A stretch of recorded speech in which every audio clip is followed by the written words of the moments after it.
Mayong gabi sa tanan, nanapod kita sa Light Them With My Word, ang sinimana nga pagpaambit sa kinabuhi sa Laiko.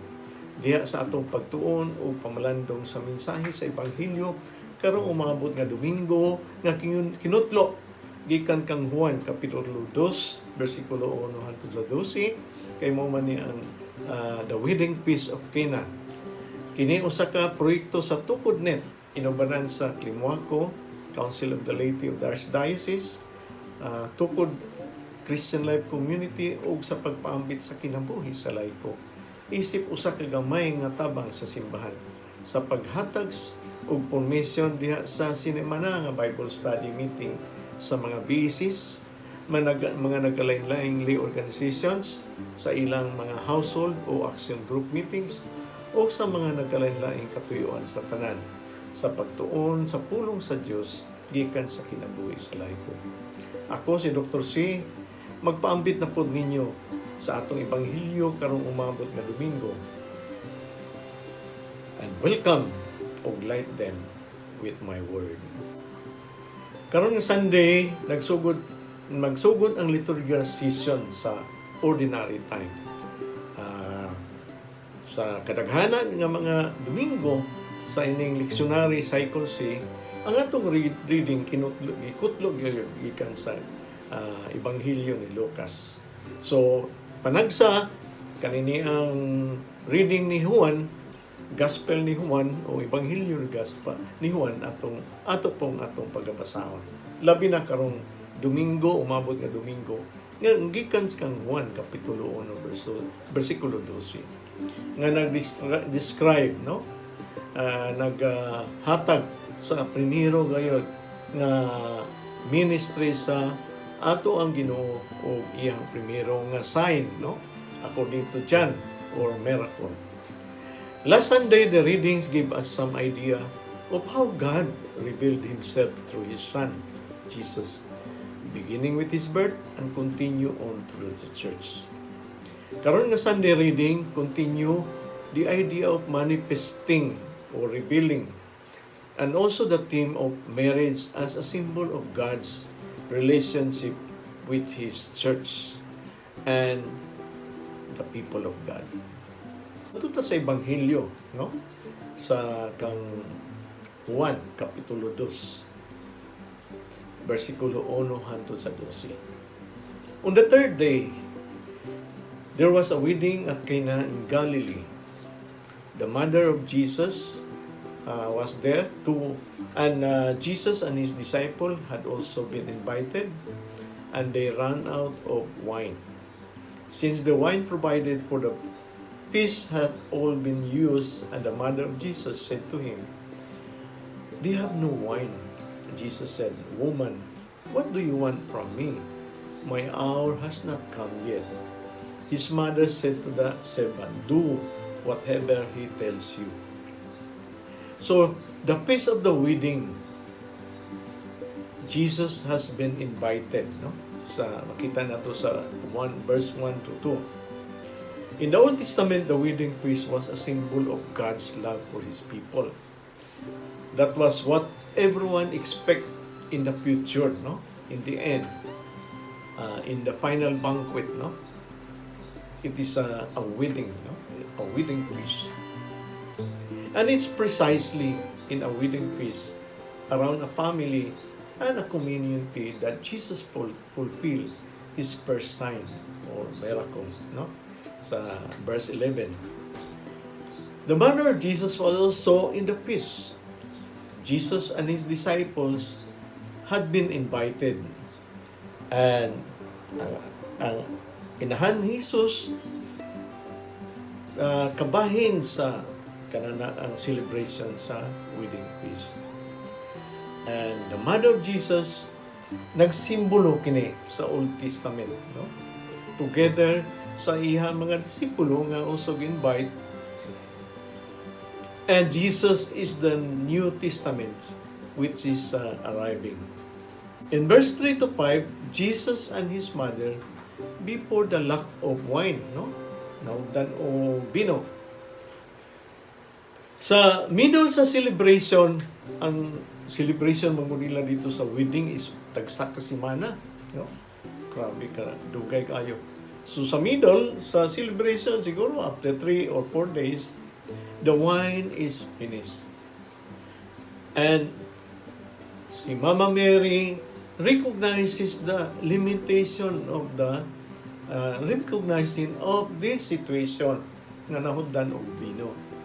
And kanipod, nagsimbolo o nagkahulugan that Jesus, that the mother of Jesus recognizes the limitation of the Old Testament.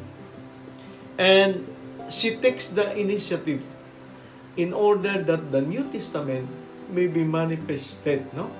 She approaches Jesus and affirms. The praise ang pamulong, they have no wine. It is coming from the Old Testament that awakens in Jesus the actions which will bring to light the new one, no? Ang bago, ang kabaguan. Because Jesus says, "Woman, what do you want from me?" That is which is the link between the Old and the New Testament, no? The mother of Jesus mo'y nagpahinumdum sa kakulangon sa bino o kakulangon usab sa Old Testament. Kung sa gitubag ni Jesus, "My hour has not come yet." And Mary did not understand this response as negative or as ano. Because she tells the servants noon, nung sultihan ng servants, "Do whatever he tells you." Buhata o sa iyang isugo sa inyo, mga servants. It is in doing that which Jesus teaches that one goes from the Old to the New Testament. No? Naging connection, naging ka ng continuity sa Old and the New Testament. No? Yun siya, the hour of Jesus in which the passage from the Old Testament to the New Testament will take place. Asa man ni? Sa iyang passion, death, and resurrection. Jesus knew that His hour had come. No? So, during the Last Supper, His hour had come. Labi na katong iyang paghugas sa mga tiil sa mga disipulo o sa mga apostol. In John's Gospel, Jesus is very much in command and aware of all that is to happen to Him. In the Old Testament, the wine is overflowing, no? Nga naman sa Old Testament, the wine is overflowing. In the banquet of God's salvation, no?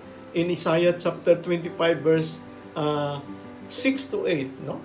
This is the messianic banquet where there is a super abundant wine apart from the food, no? Pagkadaghan sa pagkaon, napagod ang wine. Dili gyud sila matukan kay grabe kadaghan sa wine. A piece of wine on the list, no? On the list, hasta pa ang iyang linugdangan ko, no, sa wine. So, grapes, no? Sa verse 6, no? And salvation comes to the people of God. Panagna naman kani sa propeta Isaiah, mao ang the final banquet, no? Where everyone is invited for the eternal life that He offered to us in the banquet, no? For the end time, no? Eschatological end time. So, kung continue ta sa pagbasa, in verse 6, there were 6 stone water jars standing. There, meant for the ablution that are customary among the Jews. Each could hold 20 or 30 gallon. Jesus said to the servant, "Fill the jars with water," and he filled them to the brim. Then he said to them, "Draw some out now and take into the precedent of the feast. The jars for the ablutions are empty." No? unsa man ning ablution mao man ni ang pang right nila sa panghugas, no? Pag-cleansing sa ilang kaugalingon, pang-purify sa ilang kaugalingon, especially during a feast, no? Here they are empty, no? Empty. Why? The observance of the law of purification, symbolized by the 6 jars, had already been exhausted of their possibilities, no? Ang water nga for purification, wala na. Nahurot na. The ancient law has already succeeded to prepare the people to be able to have the union of grace and justification. No? Nag-decide na ang atong Ginoo, naghatag na kang Jesus, nagpadala na kang Misaya, sa Misaya para introduce diyan o si Jesus in His obedience, He is now ready for the redemption, no? On dying on the cross, in His passion, death, and dying on the cross and resurrection for our justification before God. The jars, the old covenant, are empty ang pasabog, no? They are no longer capable to generate life. It needs Jesus to fill this again. Muna siya nga, gisugo niya mga servant, sige, punan ninyo ang jars. Kaya ako ning buhaton into wine of the New Testament. No? So, there is a verse 7 to 8. The recommendations of the mother of Jesus to the servant is the last order di ay sa Old Testament. Do whatever He tells you. The Old Testament looks towards Jesus. From now on, the words and gestures and actions of Jesus will be the ones to direct our life, no? Sa New Testament. Jesus calls the servants and orders them to fill the empty jars, no? The empty jars, it will be filled again in the New Testament. In all, over 600 letters. Kaya nga naman, 6 jars, no? 30 gallons good siya. 30 gallons, 180 gallons, and more or less, almost 700 liters, no? Kung ang usa ka botelya 1 liter, no? Dako na ganing 1 liter sa makita ba nimo 1 liter sa coke, dako kayo, no? Butang na to 1 liter pinakadako gyud nga botelya sa vino. Daw kay magparty po sila, mag-celebrate po sila o kanana ang kaminyoon, no? Wedding feast tagsa kasimano po, no? So more or less mga 60 gyud ka botelya mahurot sa kanana ang guest, no? Grabe gyud ka abunda gyud, no? Mao ni ang grasya sa Ginoo, grabe ka abunda. Nang gitawag kita tanan, na abundant gani ang grasya sa Ginoo nga gihatag pinaagi kang Hesus. Iyang gipakita diha sa kawadon diha sa wedding feast, no? Para dili maimbaras ang couple, ang bagong couple, iyang gitagaan gi-provide niya o kanana ang bino, no? Para sa celebration. So, unsa may nahitabo, no?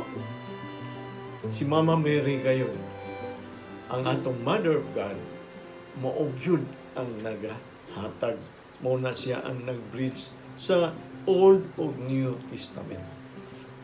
My hour has not yet come, but si Jesus with the intercession, with the action of the Blessed Mother, siya iyang gituman ang iyang primero nga sinyalis na siya gayon ang divine ang Son of God. Muna siya ang siya gayon ang Messiah, no? So tuod man, He orders, si Jesus orders, and yung siya nga draw from the jars and take to the president of the ceremony. Naman sila yung master of ceremony. Ihatag dito, no? In verse 9, they did this, the president tasted the water and it had turned into wine. having no idea where it came from. Through the servant who had drawn the water, knew the president of the feast, called the bridegroom and said, "Everyone serves good wine first, and the worst wine when the guests are well wine, no? Kung mga hubog na. But now, you have kept the best wine until now, or imong giserve noon ang best wine sa katapusan." Mao ni ang discovery, no? Sa verse 9 to 10, the discovery of the sign by the president of the feast. Na-discover niya ang milagro, no? And then, the president of the feast tasted the water, no? That transformed into wine. And go to the bridegroom. Everyone serves good wine first, but you have kept the best until now. The president of the feast, the Old Testament, no? Recognized publicly that new is better, no? Ang bag-o, mas mayo yun. Where before there was water for the rite of ablution of the Jews, now there is an abundant wine for the feast. There was a lot of wine, no?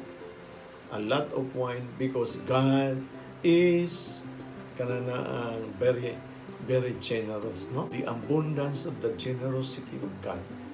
We are still experiencing it now. Karon, and in John's Gospel, Mary is not mentioned by name, but is referred to instead as the mother of Jesus. Mary is influential in Jesus' first sign or miracle. She will also be present in the crucifixion, which is again a witness to the final manifestation of the divinity of Jesus. In verse 11, this was the first Jesus sign. It was at Cana in Galilee. He revealed his story, his glory, and his disciples believed in him. After this, he went down to Capernaum with his mother and his brothers and disciples, but they stayed there only a few days. This, the first sign, takes place to help in the building of the family of the community, or mend the relationship between persons. The other 6 signs will follow. John does not use the word miracle, but the word sign. The word sign indicates that action of Jesus in behalf of the person have a more profound value than can only be discovered with faith, no? May bitaw kanana gamiton nga iyang sinyalis nga siya gyud really a divine person or the Messiah, no? Dili kay a miracle, because this is talking about our salvation, kaluwasan nato. That can only be discovered with faith. The small community which had formed around Jesus that week, by seeing the sign, was ready to perceive the more profound significance and believe in Him. In the Bible, matrimony is the image used to signify the realization of the perfect union between God and His people. This is shown sa ato ang reading sa Gospel ni John, no? Chapter 2, verse 1 to 12. Sa ako nang gi-explain, gibat-bat. Kani nga communion between God and His people was expected for a very long time. Remember, pila ka years? For 8 centuries, for 800 years. The bridegroom say, thank you for the president. No? Makita nimo nga kinsay asa nag-thank you ang bridegroom kang iyang gipatilaw, human niya tilawi ang sa master of ceremony or the president, human niya tilawi ang wine nga grabe ka the best, niadto siya sa bridegroom, no? Ug iya pong gipatilawan. Instead, para sa ato ang pagtan-aw kung kaminyoon sa katawhan sa Ginoo o kaminyoon og ni Jesus, Asa ta magpasalamat? Dito kita magpasalamat sa kan Jesus. Mao ang the real bridegroom to the church and the people of God. No? Siya yun ang tinuon nga bridegroom. Kay kinsa man ang bride, kita man ang mga katawhan. Makita na to sa first reading from the prophet Isaiah, chapter 62, verse 1 to 5. No? Ang verse 5, ato ang basahon. As a young man marries a virgin, so will your builder marry you, and as bridegroom rejoices in his bride, so will your God rejoices in you. So muna ang kaminyoon sa katawhan sa Ginoo o kaminyoon diha sa tali sa Ginoo. Will we hear the prophet calling on his people to rise up from their depression and be joyful, no? Nga naman kay mao man ni ang gikan sila sa Babylonians nga exile na human na gyud, and they were so kanana frustrated, devastated. Naguba gyud ang ilahang templo, naguba tanan ang ilang mga kanang kaptangan o ilang mga balay, no, pag-ulik nila sa gikan sa kanang exile, no. Kinahanglan sila og direksyon, kinahanglan na po sila motivation.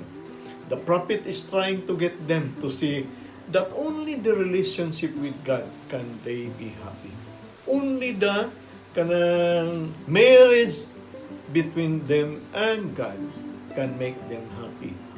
He then goes on to encourage them to look to the future when God will make their land and people His delight and espouse them, marry them, no? So, it is a close relationship, no?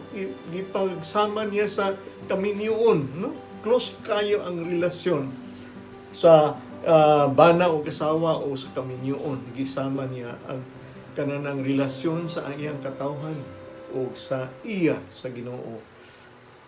Gisama niya sa usa ka minyoon, no? Kamo daghan mga minyo nato dere, no?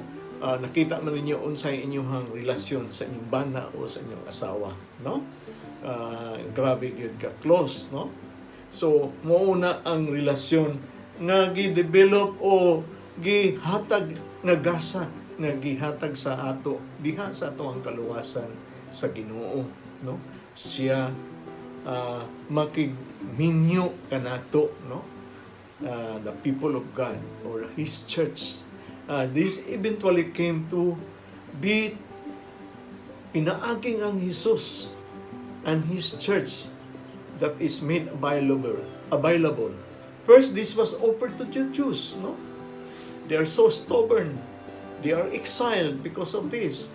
They have no nation, nawala ilang nason, no? Because they are exiled, because they rejected it. But then, later on to the Gentiles, and the Gentiles accepted it wholeheartedly, no?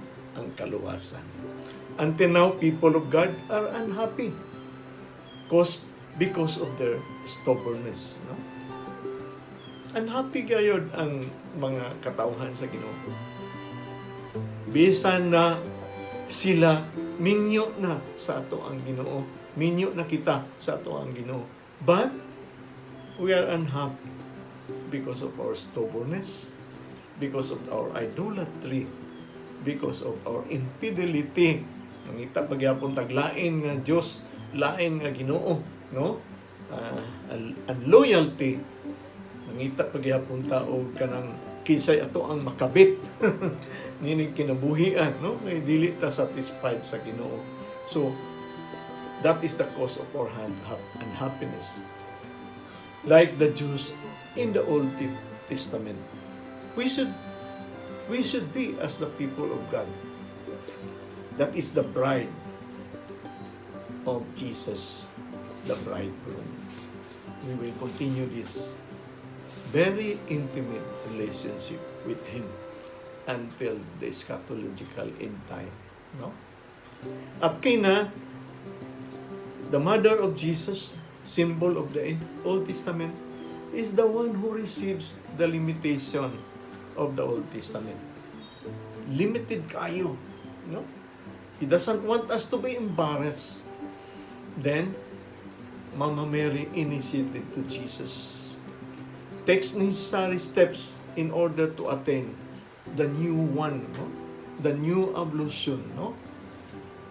And tuod man na gihatag, gi-provide ni Jesus. Then finally at the foot of the cross in our redemption, Mama Mary sees at the side of the beloved disciples. The beloved disciples is the community, no? Ang iyang community, iyang simbahan which grows around Jesus. He is the Son born from the Old Testament. Brothers and sisters, have you felt embarrassed? We experience embarrassment in this life and a lot more unexpectedly might be coming without warning. This is because we are dealing with people around us and also dealing with their own interests and intention. Whether it is good or bad, the fact is that we will be experiencing this no matter how we are careful in handling ourselves and the necessities of life. How were you able to deal with this embarrassment? Did somebody stand at your side? Or maybe most of them throwing blames on you in front of other people that causes more embarrassment. Like the wedding feast of Cana, Jesus is willing, no matter what the circumstances, and He wants us to be rescued. The Lord Jesus brought greater blessing and joy to a newlywed couple and the wedding party, because at the wedding party, no? Because first, the presence of Jesus in our life. Second, by saving the newlywed couple from their embarrassment, same with us. We are constantly saved from our embarrassment when the blessing run out, when we turn against God, when we are stubborn, when state of infidelity, Jesus is there to save and rescue us. This is all true to us, no? Really in living our life, where God is manifesting His kingdom in this wedding banquet, that we have to be prepared. And God, in His presence and His saving arms, will rescue us so we can have the eternal life He promised. The Blessed Mother is very clear. She is in our side always to ask Jesus the impossibilities. And this is done because she is the mother of Jesus and our mother who really take care of us, who really pray for us, and who really ask Jesus for our salvation. She's the mother of Jesus and our mother of the church and our mother of the people of God. We need to respond generously and cannot be difficult because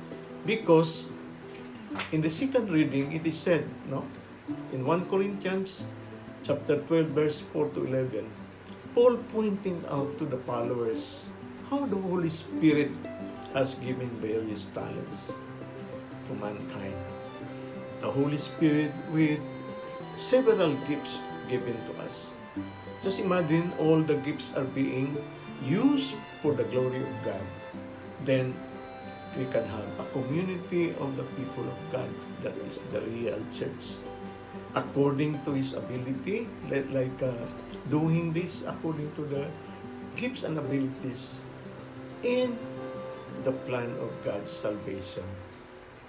This is another way in which God has revealed Himself and has immersed Himself in His church to build it up, to make it holy and blameless until the eschatological time. We are the church today, no?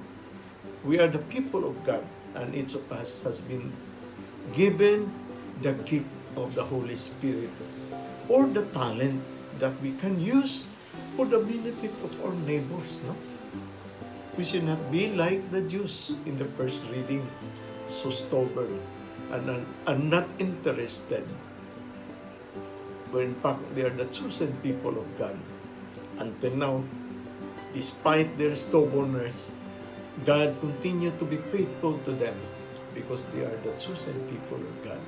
And yet they do nothing to help themselves and to help other people, to work for the salvation for themselves and to be present in the great wedding banquet of God for the salvation of all.